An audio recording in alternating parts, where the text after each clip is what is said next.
You've got this post-independence Singaporean state that inherited these categories, and they have really institutionalized them.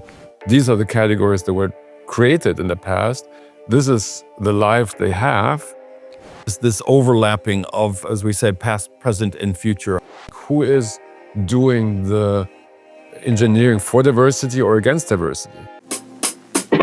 The Futures of Difference podcast with Stephen Vertovec and Georg Diez. We're gonna mix it I'm Steve Vertovec, and this is the Futures of Difference podcast series. As ever, I'm joined by my friend, the writer and journalist Georg Diez. Hi, it's a pleasure.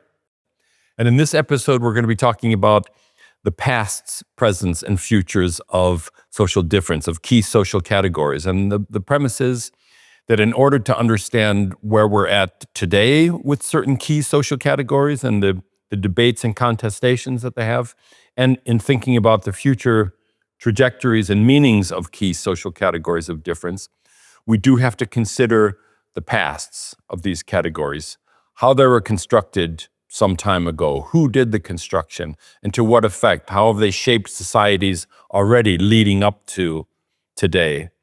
And we have a guest that I interviewed about this with a particular set of colonial categories and their kind of ways that they continue to haunt or structure society.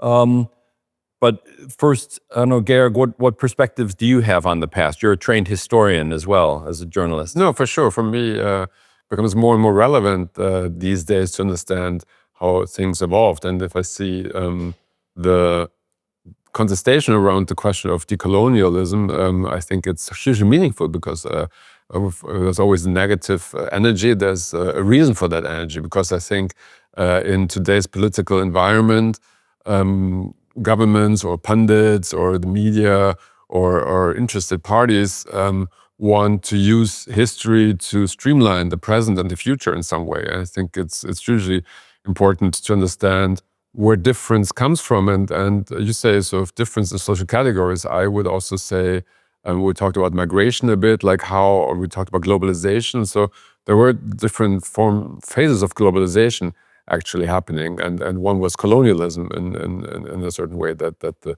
mixing of the world started. And I think for that reason, it's super relevant to understand always where we come from, to understand what are the forces that shape the future. And you've such a rich experience, and you come from researching colonial presence then as an anthropologist, but they were for sure connected to colonial past. Yeah, I'll give an example of that. Yeah, in my own experience in researching with colonial past. But one thing I wanted to say, you mentioned how there are many voices out there today that point towards history as a kind of presumed explanation for difference, and particularly for conflict. And as an anthropologist, I'm particularly frustrated when I see in the media some conflict, some presumed ethnic or religious conflict portrayed as an age-old conflict. They've been doing this for 1,000 years, whether it's Palestinians and Israelis or Hutus and Tutsis or whatever part of the world we're dealing with. It's presumed that the categories of difference and identity have somehow remained fixed in their meanings and who they pertain to, and what the confrontation lines have been age-old.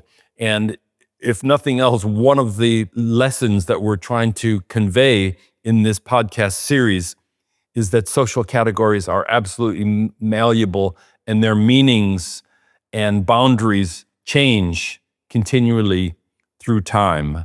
And so we can't talk about an age-old identity, because every few generations, the meanings of the contents, the boundaries, the outsiders and insiders, those change constantly. Also, difference is not a negative category per se or at all, and neither is diversity. Difference maybe sounds more contentious, but I guess the fight is actually about the word diversity in the US, in particular against diversity, equality, inclusion initiatives, DEI called. And I remember not so long ago in media, but also mostly in like business world, there was or the setup of our organizational structures, it was clear that diverse groups, per se diverse groups, whatever diversity means, are better, are more productive, are just better. Now all of a sudden this seems to be replaced by homogeneous is better, which is weird. And I think it's, as you say, an important fact, or the aim of this podcast is to really keep difference as an important category of thinking about how we want to live our lives in connection to people who are always different in very diverse and complex ways. Well, it's part of the lesson as well that, you know, everyone belongs to multiple categories, and they do have inherent meaning, many of these categories, to people, as well as I say, we read society and the people that we meet according to certain categories, and how those categories are constructed and filled with meanings, or as Michel Lamont said in one of our episodes, filled with a kind of moral weight, have real implications for everyday reactions, social structures, economic structures, and so forth. Can you unfold maybe some of these categories? Because I think it's important to understand what they are, like this social complexity that you talk about, or super diversity, and how that maybe was coming out of your work in the Caribbean, if that is connected to that, or because I think it's interesting for me to understand when I read your work that, okay, this is what it means. There's a gay, Catholic, Sri Lankan, probably not Sri Lankan, but American or maybe Sri Lankan person, and that what is the category that's more important actually? Is it the Catholic or the gay, or like what is it? And then how you maneuver that diversity, I guess, or the complexity in society. So and how do you see that actually? How do you engage with that? Yep. Well, we're perhaps getting ahead of ourselves here, because I would say that a lot of the past legacies, particularly the colonial legacies, have been experiences of reduction of categories, of putting people in a few categories. And the superdiversity thing, or what's called identity complexity or intersectionality, is more of a modern recognition of the multiple categories that all of us hold: race, ethnicity, language, gender, age, profession, social status in terms of family, parent, child, grandparent, multiple kinds of social categories that really make a difference to people's lives, are certainly complex. They've always been there, but we're finding more and more recognition of these multiple categories. In the colonial past, and particularly in order to rule over colonial societies, people in power, the British, the French, the Dutch, and so forth, had ways of reducing populations to a few categories that would help them administer people, rule over people, and understand how the society is structured. So the creation of the census in colonial India was one way that gave the British a view of who they're ruling, who we should talk to for this purported community. And a lot of these colonial categories overlooked actual open-ended multiple identities, multiple statuses, and put people in fewer and fewer containers. And so that was one of the real legacies, and we'll hear about one experience of that in a moment and how that lives on. My work in Trinidad, so I did my doctoral field work in Trinidad, lived there for about a year and a half, trying to understand relations between different categories of people there. And Trinidad was one of those British colonies where the population was, as it were, kind of artificially created by the imperial power. The indigenous Arawak population had been wiped out by disease and slavery and other things. And first there was, of course, a slave population brought from Africa to work on the plantations.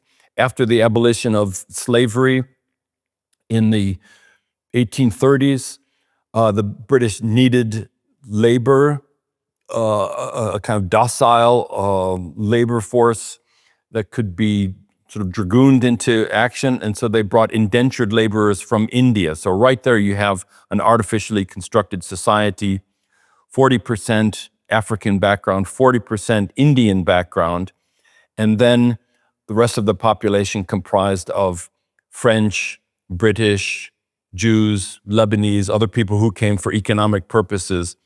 And the society was really constructed both in racial terms and those different racialized categories of people that the British put together had different places in the economy.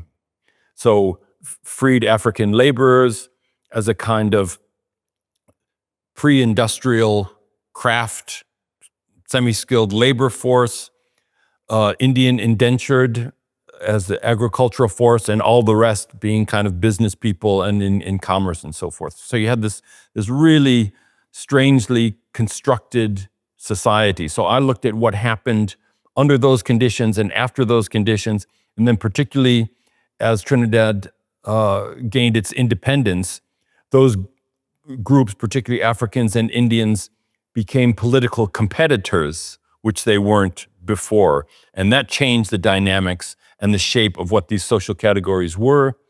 And particularly the largest segment of the Indian population were Hindus. You had a smaller Muslim population, but most were Hindus. And the nature of Hinduism, I write all about this in a book, the nature of Hinduism was completely redefined and streamlined and changed to create a kind of quasi-racialized Hindu population that also became its own political party, its own force, and so forth. And so I looked at how this changing nature of Indianness and Hinduness vis-a-vis various African populations, how the meanings of these categories changed from a colonial period to a post-colonial period, and then into a period of rapid economic change as well, and what effects did those rapid economic changes have on the construction of those social categories and the way they were lived out in everyday villages, remote parts of Trinidad. So you see what I mean? There was a stamp of a colonial creation of a society, a structuring of society, and that then took on its own permutations after the colonial period ended. How is that? That was really interesting also to understand, as you say, your resistance to understand history as something that is actually a natural sort of development of a place or a society or a country or people, and see how it's often, as you say, constructed with interests in mind, or with sort of often economic interests in mind, and how that goes forward. So what is that? Because we will talk about Singapore in this episode, and as a post-colonial entity, I guess, but also heavily constructed and heavily interesting to study and like future oriented. From the work in Trinidad, what's your takeaway for understanding, like specific takeaways for understanding the present or the future of difference? Well, it's again this lesson that these social categories in which people put themselves and read others are malleable and change due to political, economic, and social changes, social circumstances, but also particular strategies, particularly political strategies that groups might have that want to harness a particular identity for a particular political end, competition over resources. That this is often the post-colonial legacy, that after the British or the French or the Dutch left their colonies, it created a situation of competition amongst those categories of people that the colonial powers themselves had constructed. And that's much of the reality in many parts of the world today. Those legacies remain. That's a big part of the post-colonial experience. And you mentioned the efforts to decolonialize that experience. And part of that is trying to deal with these social categories that the imperial powers created and stamped on societies. And It means just it's not the D is maybe a bit misleading. No, it's actually unfolding the colonial heritage in some way, or it's not a D. It's not like a reversive process. It's more like a recognition of the realities of what happened and how these, as you say, categories came about, I guess. Yeah, the D in decolonizing is itself contested amongst a lot of scholars. A lot of that exercise is recognizing the effects that colonization had on various peoples, but also how those effects continue through the current day in various ways.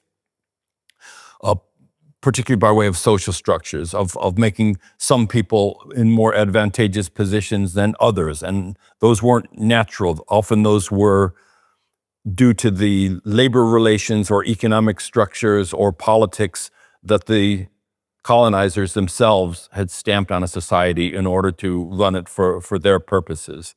So the D is trying to create, I suppose, one way of putting it, is dealing with the social categories of the colonizers in ways that put them aside to create a more even playing field and to have people reassess the nature of these categories, even the categories that they themselves belong to. Now, in order to help us make sense of this rather abstract discussion, now, as you mentioned, we've got a colleague and friend, Ye Junjia, who's at Nanyang Technological University in Singapore, to tell us a little bit more about the colonial legacies of social categories in Singapore and how they're managed today. Let's listen to what Jia has to say. So I think the major colonial legacy in thinking about difference and diversification in Singapore must be race. I think the introduction of race by the British really started the process of simplifying difference and diversification. I live in a part of the world that has incredible historical diversity and mobility across not just of land, but across of oceans as well. And I think the introduction of racialized thinking by the British started the simplification process of channeling people into differentiated racialized categories. Now, the British approach towards race was fairly laissez-faire, as was their overall administrative approach to Singapore as a colonial entrepot, right? That is a post where they could channel through some of these raw materials from the other parts of the empire, moving through Singapore to be processed and then sending it out to the other parts of the world. It was really the post-independent Singaporean government that institutionalized these racial categories into everyday life and public administration, which require further simplification. So far, we've been talking about racialized categories, and I would just like to be a bit more specific. In Singapore, we are primarily talking about the simplification of racialized diversity into 4 main races: the Chinese, the Malay, the Indian, and the other category. In Singapore, we have no time to say all of these categories in full form, so we call it the CMIO. And the CMIO continues to structure everyday life in Singapore. And there are very clear spatial implications to this. For example, 80% of Singaporeans live in public housing, or what we call Housing Development Board flats. These are publicly subsidized flats that, unlike elsewhere where people do not want to live in public housing, in Singapore, public housing is aspirational housing. And race is built into the administration of flats, where each building of flats must reflect the multiracial composition of Singapore. So multiculturalism is multiracialism in Singapore as understood through the CMIO model. And it has become normalized, ordinaryized through our public housing program. The idea behind it is, in many ways, a very pragmatic one, where we've got this polyglot, plural population that needs housing, need to have access to running water, steady electricity. And so, in order to house such a plural population in a very dense way, with them sort of seeing difference as normal, the HDB decided, well, we don't care if you don't like or don't know who your neighbors are. You're going to learn to share a wall with them or multiple walls with them. And over time, difference will become normal. You may be sharing a wall, taking an elevator, checking your mail at the same time with somebody who speaks a different language than you at home, who practices a different religion. You may not know them personally, but nevertheless, you can live together in quite a dense way.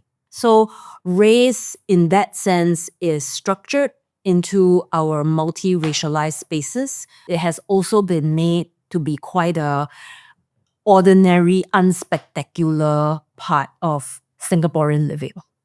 So I think that's fascinating to understand how the past is really so much shaping what we experience today. And it seems that how she explains it, this necessary fiction of race is so prevalent today. So of this simplification, as she says, of diversity that has been long established, and it seems really only and mainly the European mind, the European stamp, the European sort of claw on these places that is actually creating this racialized present, actually. And then I think that's very important to go forward as we talk about the future of difference, how to deal with these fictions of race and how, because it's necessary actually to undo these fictions and to make clear that these are fictions, but in the time being, and that's another aspect that we talked about with Danny Heberts of the role of government, in the meantime, it is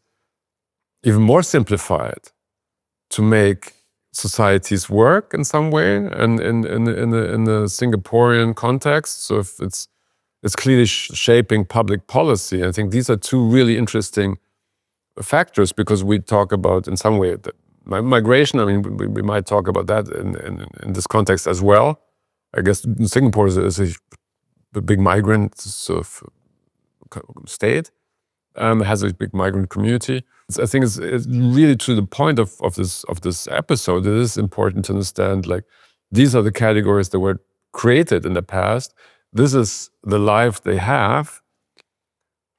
And to deconstruct that power structure, maybe that's the decolonial, sort of is the deconstruction, the power structures in the present, because you take everything for granted, usually. And politicians sort of portray things as an essential, that's the natural state of things. And I think the role of maybe academia or also media would be to really unfold or make that sort of question these categories and make them accessible in different ways. Yeah. Singapore is such a unique case in terms of its colonial legacy is common with other places, as I was saying, with Trinidad as well, with a kind of stamp of a British way of thinking about groups, particularly racialized thinking. But they've brought it into a kind of presence, and there are certain images of where they want to go in the future, which we'll also hear about from Jia, that have implications for other societies, and we'll come to talk about that. But one of the key things I'd like to pull out from what Jia was saying, and from what I know of having worked with her and other colleagues in Singapore, you've got this post-independence Singaporean state that inherited these categories, and they have really institutionalized them in the name of a kind of social harmony, but in an almost kind of, not quite authoritarian, but let's say a rather heavy-handed state management of difference. As she talked about, the CMIO categories are literally something that people carry around on their identity card. They are stamped with a racial identity by the state, and that will give them different kinds of treatment across social services and in society, and particularly, as she was pointing out, in housing. And here you have this almost kind of heavy-handed state in the name of a presumed social good, a kind of cohesion, determining who is going to live with who and under what terms, i.e., this social housing, which is quite, as she pointed out, quite nice in Singapore. It's a very middle-class society, quite nice, but they determine how many people of what racial group are going to live together and how they're going to live together.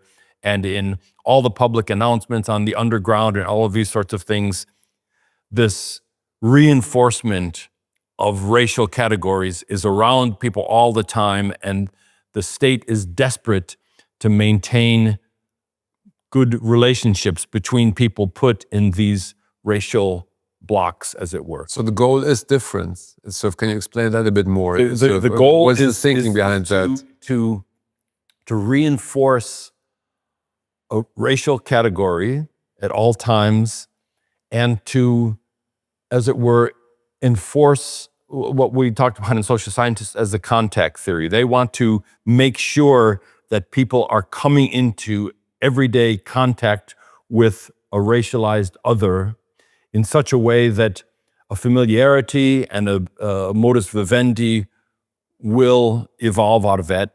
And it does. Singapore is actually quite successful, even though we might find some of this categorization really quite abhorrent. It's a reinforced set of racial identities. In the negative parallel, South Africa also stamped racial identities on people all the time, but with a policy that was designed to keep people apart, whereas in Singapore, people are stamped with an identity with the motivation to bring them together. So maybe it's important, so it's really interesting. It's important maybe to understand what European immigration histories are, or the US, because that's quite, you say that's heavy-handed Singaporean, and in European contexts, it's quite off-handed, I guess. So if you have Little Italy's in the US, you have like shtetl communities in Europe, you have immigration that is actually working in this cultural sense of that Turkish communities or Syrian communities assemble in certain areas, and that's not structured, that's not state engineered, and that's what we want as because this is our way of thinking that society works. Yeah, no? I would say. But then what is the advantage, disadvantage? Because I think the Singaporean model is interesting, and I wouldn't even say in its ambivalence, but more in its aspiration, maybe. You say heavy-handed, but you can react to that. But I see that as like already 3 or 4 categorical differences. The non-racialized, racialized model in Europe, which is cultural. So then you have this social engineering in Singapore, and in between clear apartheid models. I don't know how you explain the advantage, disadvantage of the European model, if that is the model. Because it is all about the state, and going forward, it will be about the state. Like, who is doing the engineering for diversity or against diversity? Yeah. Well, this is really coming to some key points, and in a moment, it will lead to a paradox of Singapore when it comes to migrants. But what you're saying in European, let's say, and North American histories of settlement, of migrants, of racialized others, of ethnic minoritized others, and so forth, more a kind of laissez-faire policy oriented. Particular migrant groups on arrival were not designated to live in certain areas, but ended up obviously in certain areas of large cities, London, Berlin, New York, and so forth. Which is contested now in some way, because you think, oh, they keep their sort of parallel societies in some way. But well, that's a hugely contentious term. I don't know if we'll have time to go into that, but we could. But nevertheless, people ended up in certain gateway neighborhoods, largely because of the nature of housing and the cost of housing, and migrants going into areas where housing was cheaper because they needed a kind of launch pad. And that's where the Chinatowns, Little Italies, Little Istanbuls, etc., originated from. And sometimes this was enforced, like in the USA, by so-called redlining, which tried to keep Black populations only in certain areas and would not allow them to move out. But in other cases, London and Paris and others, it was a normal case that migrants would move into an area and within time, often within a single generation, would move out to other sorts of areas and disperse, and new sets of migrants would come into particular areas. But segregation was always the nightmare of urban planners and policymakers. And it was always a question, is segregation something done to people, i.e. the only alternative is to go into concentrated areas, or was there self-segregation, people wanting to be in an areas where a common language is spoken, common commodities available, and so forth? There were always mixtures of both. And this goes back to what's called the Chicago School of Sociology, looking at urban transformations through various groups moving in and out of areas.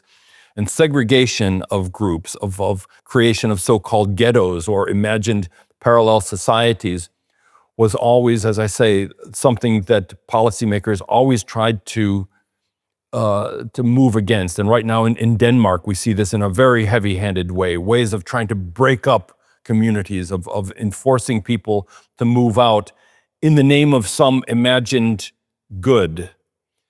Or in the migrant crisis here, you had also sort of Syrians being placed in some faraway East German communities where they were like intentionally like forced to integrate.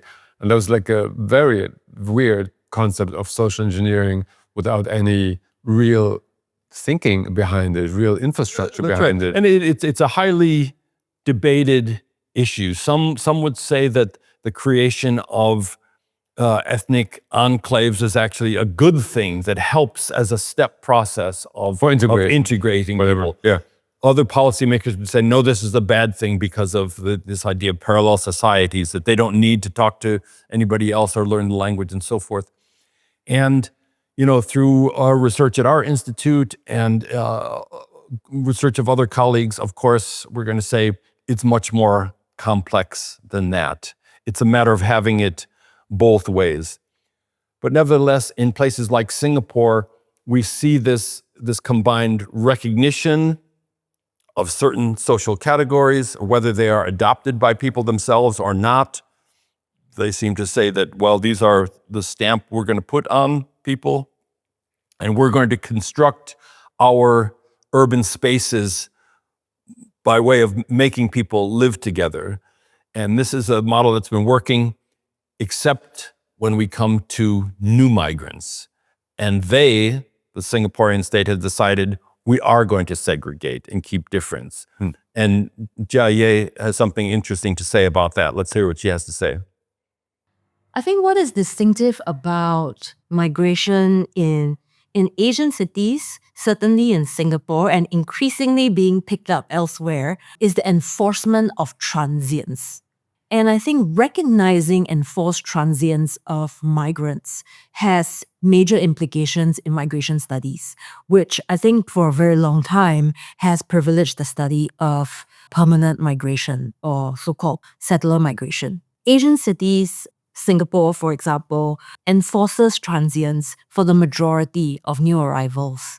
As much as highly skilled workers are in theory able to access permanent residency or citizenship, although we're also seeing those requirements and conditions shifting, the majority of new arrivals are brought in not to be naturalized, not to be integrated. They are brought in as temporary, transient laboring bodies. This doesn't mean that they only work for a year or two. It means that they will have no access to citizenship. And at the end of their work journey here, however long they may be working, and many of them do end up working for a few decades, they will be repatriated. So I think the enforcement of transience, this kind of this temporality of migration is distinctive and enforced at quite a large scale in Singapore. This enforced transience is also seen in the kinds of spatial containment that we see with particularly, not only, but particularly with low-wage male migrants who are usually located in these large purpose-built dormitories on the peripheries of the island. And I can see these on-site dormitories that they would live for the duration of the project. But the more permanent large-scale dormitories are located on the outskirts of the city, and these would have 12 to 20 migrant men living in one room on bunk beds. Not surprisingly, when COVID-19 hit, they were the most infected population, right? Most infected. So much so that there was a daily counter of migrant worker dormitory cases and the rest of Singapore cases. And they were not allowed to leave the dormitory. They were very much at that time constructed as the risk rather than being at risk. Yeah, they were seen as the threat rather than being threatened. There is that kind of spatial segregation of low-waged, primarily men, in these dormitories. But I think there is also a different kind of migrant geography when it comes to where migrants live when we think about the domestic workers.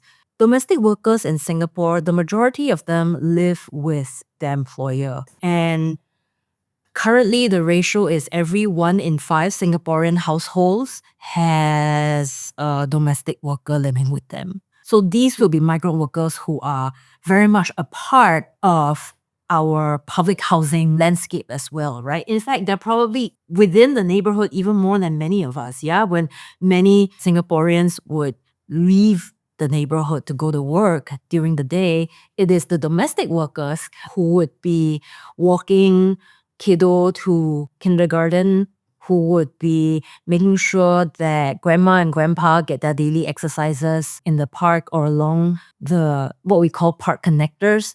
Okay, hugely interesting. I think so. If we talk about the future of difference, that's I think one key aspect. What strikes me is in some ways sort of that we have these different stories and narratives about who we are as countries, and we take for granted usually that our story is the right one. So the European approach to the world is we're right and the others are wrong.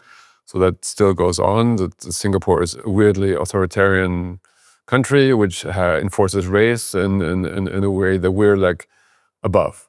We don't do that anymore. So that leaves apart sort of the reasons why they do it, why they think social engineering in that way is necessary. And I would be interested if to understand really again the sort of as you explained, I guess the context here. So but it seems a bit more advanced than European thinking about sort of the makeup of society. But I was wondering again, sort of the conceit of the Europeans is then, okay, this temporary migration that's happening in Singapore, this transience, that's not our history. That's not how we do it. But I think you make the point that this is actually where the future is going towards. And I wonder if that's a thought about, if I guess slavery is not the right word, but is that fiefdom then? Like, what is this category? Is it feudalism that is coming up? Because they're largely rights free, these temporary migrants. In some ways, they're like it's a very troubling, I guess, development. Or I don't know how you see that. I mean, these are multiple questions, but like it is really about the relationship, I think, between the imaginaries of countries like Germany or UK or France, which think they are more enlightened and aren't, I guess, and the contestation with the social engineering that places like Singapore do, and the reality that teaches us. Singapore is so curious in its relationship to diversity and difference. As we said, they accept this colonial heritage of racial identities and stamp this on society of Singaporeans and promote and indeed celebrate. You know, this idea of the multiracial state is something you can get fridge magnets and so forth, that celebrate this. And there's posters and lots of public displays of, our pride in being a multiracial, multicultural society amongst Singaporeans, and that's celebrated. But the difference of temporary migrant workers is not celebrated. That's something to be segregated and excluded and kept on the periphery of society, largely around legal status and rights and so forth. And, this is something that a lot of countries are starting to consider and is one of the viable future pathways that we might see taking place around the world right now, the Singapore model. And I think when I raised this with Jia, she had a particular reaction to the idea of Singapore as a model for the rest of the world. My immediate reaction when hearing that elsewhere is sort of seeing the Singapore model as the way to go is yikes. I think the skill regime, especially in a time and place of migration, is more than a migrant sorting mechanism, right? The implications of it exceeds administration. It shapes work conditions. I think the skill regime, through its practices of conditionality and its intersections with migration, it is an instrument of difference making. It differentiates labor, and it increasingly granularizes labor itself. I think it's important to recognize, what does being labeled unskilled justify? Yeah, it is important to recognize that it is these unskilled bodies that are exposed to, say, the most harm while at work. This makes me think of something we discussed in the last episode with Dan Hebert about the question of aging populations and shrinking populations and the need for influx of migration or labor sort of into societies. And that is a very different view of how you see societies evolve, which is more, I guess, about integration and then accepting these new migrants into societies. And the Singaporean model seems harsh in that aspect. And there seems to be the end of difference in some way, because these people don't even exist in a way in these societies. They're very clandestine, unseen. Yeah, indeed. There's so much in what Jia was just saying there. Let's try to unpack some of those things. So one is about the need for migration to keep a population at a certain level. In fact, Singapore has one of the lowest fertility rates in the world, 0.9. I think it's second from the bottom after South Korea. And so, the government is quite conscious of that. But because they have stamped the society with this CMIO, Chinese, Malay, Indian, other category, they need to ensure that the proportion, that the relations between those populations also stay at the same levels. They don't want any kind of imbalances. So that's one kind of challenge in a society that's actually shrinking. And the other has to do with the issues raised by Dan Hebert, and that is the labor needs of such a prosperous society. You go to Singapore and you're absolutely astounded at the quality of life there. And so to maintain that kind of standard that Singaporeans have come to expect, massive migration is needed. And Jia used this notion of a skills regime, and that's one of the ways that Singapore is doing it, and one of the ways that other countries now are thinking of emulating. That is, on the highly skilled end, technicians, knowledge producers, cultural producers, corporate people, the road to permanence, to becoming a permanent citizen or resident, at least, of Singapore is much more open. On the low-skilled end, domestic workers, construction workers, factory workers, port workers, and so forth. There's no chance of staying in Singapore. That's what she means by this transience. And so this becomes one of the big issues when thinking about the futures of difference, and related to Dan's talk. The need is absolutely there for labor on both ends, high-skilled, low-skilled. How to manage that? Well, people are going after this Singapore model of having a transient or temporary migrant population that is particularly, as it were, purposely segregated from the rest of society, and they are disposable. They are temporary, they perform certain functions, and they're expected to leave again. And now that we're bringing new technologies with digitization and so forth, that's becoming more and more possible to control the presence of people and to make sure that they leave after a designated time, fulfilling some labor function. Now, someone would say, well, there's a positive side because it is providing work for these people. They remit money back to Bangladesh or Pakistan or Thailand or wherever they're coming from. So that's a good thing. And yes, it provides an opportunity. But in the meantime, their rights are extremely limited.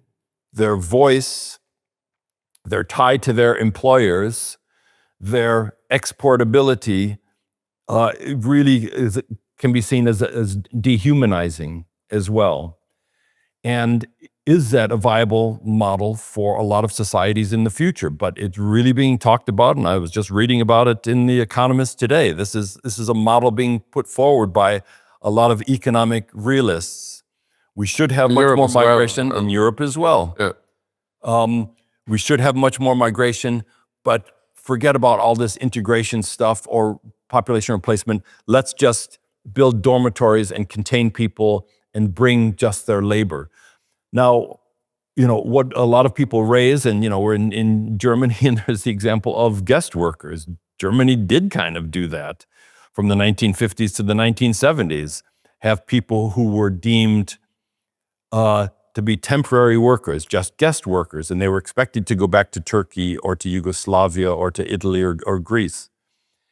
And for all sorts of reasons, they didn't do that. They actually brought their families with, and they liked what was happening, and they've made a major contribution to society, not just by way of their labor, but culturally, by way of their presence, by way of their creativity, by way of their entrepreneurship, and so forth. They've contributed to the country. But some will say, well, it's not the same as that old guest worker model. What's being proposed now in a particularly digitized and AI world is those people won't be given the chance to stay like the Turks and the Italians and the Greeks in Germany of decades ago. They will be exported after a designated period of time. And so we say that that's going to fill these labor needs that Dan Hebert raised, but it's going to raise all sorts of contentious issues about rights, about difference. Now, difference is going to be part of this skill regime. Some people are going to be deemed more worthy if they're high-skilled and less worthy if they're low-skilled. And that's going to have multiple impacts on social inequalities, economic inequalities, political rights and voice, and so forth. And so I think, there are positive dimensions of a future around temporary migration schemes like in Singapore, and various major pitfalls with such a model as well. How does that address the question of aging populations and social welfare states or social sort of security in these countries? So that's like separated because the birth rate is still plunging, and the same is happening in well, Europe. The argument would say, some people have said, well, migration isn't a solution to aging societies because migrants age also. But with temporary migration schemes, migrants don't age, migrants leave. And so the idea by people, that's a good point. Migrants, while they're here, will pay taxes, will pay into the schemes that help that. Without the rights. But without the rights that come with taxation. No taxation without representation. Representation's off the table. We'll still take your taxes, though. We'll pay you a salary and then send you away and bring in somebody else. And so in that way, for a lot of the right-wing populists, that's an acceptable migration model. And it may cut through issues around culture, race, ethnicity, and so forth, but replace it with skilled, with high-skilled and low-skilled. And for me, one of the great dangers is emulating, it's a worst-case scenario or perhaps an unfair model, but under the Third Reich, you had Zwangsarbeiter, people who were in bakeries and farms working in Germany with absolutely no rights. They were forced laborers. Now, that's unfair because temporary migrants are going to be voluntary. They offer their labor. So, I want to knock that comparison right out. They're by no means forced laborers like under the Third Reich. But the fact of having a population living amongst us with no rights and no voice and just here for their labor and put in this position because of this new social category of skill, I think can bring about many kinds of social problems, not least inequalities of various kinds. Well, conceptually, you can't have like modernity and pre-modernity maybe at the same time in the country, because as you say, you say no taxation without representation. That was the push from like a colonial or feudal society to a modern society where you have this regime of rights and rights and voice. Rights and voice. And I don't know if this is sustainable as a democratic model. I guess the question is how much Singapore is in that sense a functioning democracy. Yeah, it has these two different... It's pulling this apart.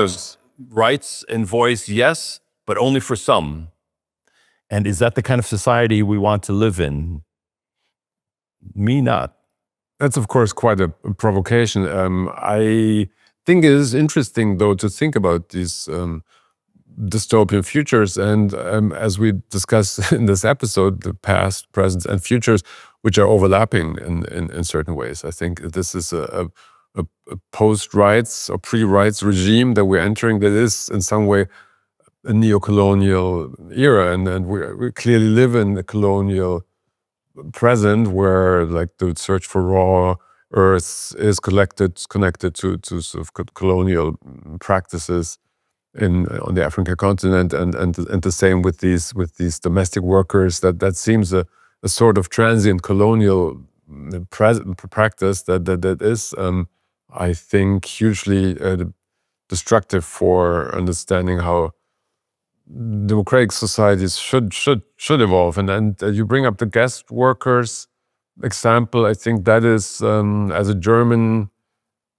interesting to reflect upon, because it's portrayed as a success now in some way, I think, and it wasn't conceived as such, but it wasn't sort of meant to be that way. So I think there is something to be said for an offhanded laissez-faire approach that lets societies evolve in the end. And even though it's maybe less clearly pro-diversity at the same time. So we live in contested times and have these contested narratives. But I think the question of we come to this in the next episode, like more mixed societies, how that is evolving. I think that is something that will be hugely interesting to look at.